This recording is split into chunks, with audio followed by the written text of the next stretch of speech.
ನಮಸ್ಕಾರ, ಸಿಂಚನ ಕಿಚನ್ಗೆ ಸ್ವಾಗತ. ಇವತ್ತು ಕೃಷ್ಣನ ಜನ್ಮಾಷ್ಟಮಿಗಾಗಿ ವಿಶೇಷ ಸಿಹಿ ಅವಲಕ್ಕಿ ಹೇಗೆ ಮಾಡುವುದು ಅಂತ ನೋಡೋಣ ಬನ್ನಿ. ನೋಡಿ, ತುಂಬಾ ಚೆನ್ನಾಗಿರುತ್ತದೆ. ಈಗ ಸಿಹಿ ಅವಲಕ್ಕಿ ಮಾಡುವುದಕ್ಕೆ ನಾನಿಲ್ಲಿ ದಪ್ಪನೇ ಇರುವ ಅವಲಕ್ಕಿಯನ್ನು 1 ಬಟ್ಲದಷ್ಟು ತೊಗೊಂಡಿದ್ದೇನೆ. ಮೀಡಿಯಮ್ ಅವಲಕ್ಕಿ ಅಲ್ಲ, ಸ್ವಲ್ಪ ದಪ್ಪ ಇರುತ್ತದಲ್ಲ, ಆ ಅವಲಕ್ಕಿಯನ್ನು ನಾನು ತೊಗೊಂಡಿರುವುದು. ಈಗ ಇದನ್ನು 1-2 ಸತಿ ನಾವು ಚೆನ್ನಾಗಿ ತೊಳಿಬೇಕು. ಫಸ್ಟು ತೊಳೆದ ನಂತರ ನೀರೆಲ್ಲವೂ ಬಸದು ತೆಗೆದು ಇದನ್ನು ಹಾಗೆ ಮುಚ್ಚಿ 5 ನಿಮಿಷ ನಾವು ಹಾಗೆ ಬಿಟ್ಬಿಡಬೇಕು. ನೀರು ಹಾಕಲು ಹೋಗಬೇಡಿ, ಹಾಗೆ ತೊಳೆದು ಎಲ್ಲ ನೀರು ಬಸದು ಇಟ್ಬಿಡಿ. ಹಾಗೆ ಈ ಕಡೆಗೆ ಒಂದು ಕಡಾಯಿಗೆ 2 ಟೇಬಲ್ ಸ್ಪೂನಿನಷ್ಟು ತುಪ್ಪ ಹಾಕಿ ಅದಕ್ಕೆ ಗೋಡಂಬಿ, ಬಾದಾಮಿ, ಒಣ ದ್ರಾಕ್ಷಿ ಹಾಕಿ ಚೆನ್ನಾಗಿ ಕೆಂಪಗೆ ಆಗೋವರೆಗೂ ನಾವು ಇದನ್ನು ಹುರ್ಕೋಬೇಕು. ನೋಡಿ, ಚೆನ್ನಾಗಿ ಇಷ್ಟು ಕೆಂಪಗಾಗಿದೆಯಲ್ಲ, ಇಷ್ಟಾದರೆ ಇದನ್ನು ತೆಗೆದು ಒಂದು ಬಟ್ಲಕ್ಕೆ ಹಾಕಿಬಿಡ್ತೀನಿ. ಈಗ ಅದೇ ಕಡಾಯಿಗೆ ನಾನು ಸ್ವಲ್ಪ ತುಪ್ಪ ಇದೆ, ಅದಕ್ಕೇ ನಾನಿಲ್ಲಿ 1 ಬಟ್ಲದಷ್ಟು ಬೆಲ್ಲ ಹಾಕಿದ್ದೇನೆ. ಬೆಲ್ಲ ತೊಯ್ಯುವಷ್ಟು ಮಾತ್ರ ನೀರನ್ನು ಹಾಕಿದ್ದೇನೆ. ಸ್ವಲ್ಪ ತುಪ್ಪ ಕೂಡ ಇದೆಯಲ್ಲ, ಹಾಗಾಗಿ ನೀರು ಜಾಸ್ತಿ ಬೇಡ. ಸ್ವಲ್ಪ ಬೆಲ್ಲ ತೊಯ್ಯುವಷ್ಟು ಮಾತ್ರ ನಾವು ನೀರನ್ನು ಹಾಕಬೇಕಿಲ್ಲಿ.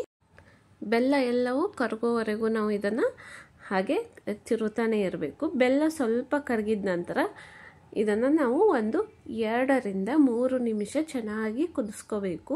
ನೋಡಿ, ಪಾಕ ಬರೋವರೆಗೂ ಕುದಿಸ್ಬೇಡಿ, ಸ್ವಲ್ಪನೇ ಕುದಿಸಿ 2 ನಿಮಿಷ ಕುದಿಸಿ ಸಾಕು.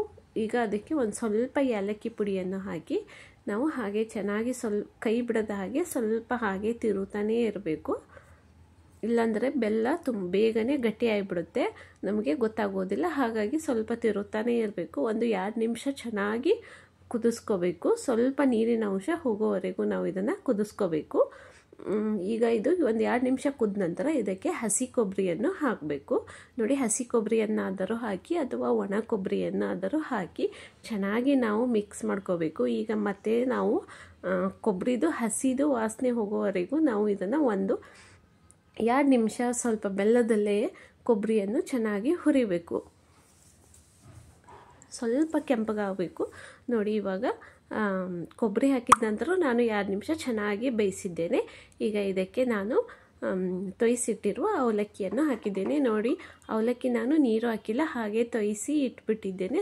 ಈಗ ಮತ್ತೆ ಮೆತ್ತಗಾಗಿದೆ. ಈಗ ಇದನ್ನು ನಾವು ಚೆನ್ನಾಗಿ ಮಿಕ್ಸ್ ಮಾಡ್ಕೋಬೇಕು. ನೋಡಿ, ಗ್ಯಾಸನ್ನು ಆಫ್ ಮಾಡಬೇಡಿ, ಹಾಗೆ ಗ್ಯಾಸ್ ಸಣ್ಣ ಉರಿಯಲ್ಲೇ ಇಟ್ಟು ನಾವು ಇದನ್ನು ಚೆನ್ನಾಗಿ ಬಿಸಿ ಮಾಡ್ಕೋಬೇಕು. ನೋಡಿ, ಇವಾಗ ಎಲ್ಲವೂ ಚೆನ್ನಾಗಿ ಮಿಕ್ಸ್ ಆಗಿದೆಯಲ್ಲ, ಈಗ ಇದಕ್ಕೆ ನಾವು ಆಗಲೇ ಹುರಿದಿಟ್ಟಿರುವ ಗೋಡಂಬಿ, ಬಾದಾಮಿ, ಒಣ ದ್ರಾಕ್ಷಿಯನ್ನು ಹಾಕಿ ಚೆನ್ನಾಗಿ ಮಿಕ್ಸ್ ಮಾಡ್ಕೋಬೇಕು. ನೋಡಿ, ಇಷ್ಟು ಸುಲಭವಾಗಿ ನಾವು ಸಿಹಿ ಅವಲಕ್ಕಿಯನ್ನು ಮಾಡ್ಕೋಬಹುದು. ಕೃಷ್ಣನ ನೈವೇದ್ಯಕ್ಕಾಗಿ ವಿಶೇಷವಾಗಿ ಮಾಡಿ. ನೋಡಿ, ತಪ್ಪದೆ ನೀವು ಕೂಡ ಒಮ್ಮೆ ಟ್ರೈ ಮಾಡಿ ನೋಡಿ. ನೋಡಿ, ತುಂಬಾ ಚೆನ್ನಾಗಿ ಬಂದಿದೆ. ಇವತ್ತಿನ ಈ ವಿಡಿಯೋ ನಿಮಗೆ ಇಷ್ಟವಾದರೆ ನಮ್ಮ ಚಾನಲನ್ನು ಸಬ್ಸ್ಕ್ರೈಬ್ ಮಾಡಿ, ಲೈಕ್ ಮಾಡಿ, ಕಮೆಂಟ್ಸ್ ಕೊಡಿ ಮತ್ತು ಶೇರ್ ಮಾಡಿ. Thank you.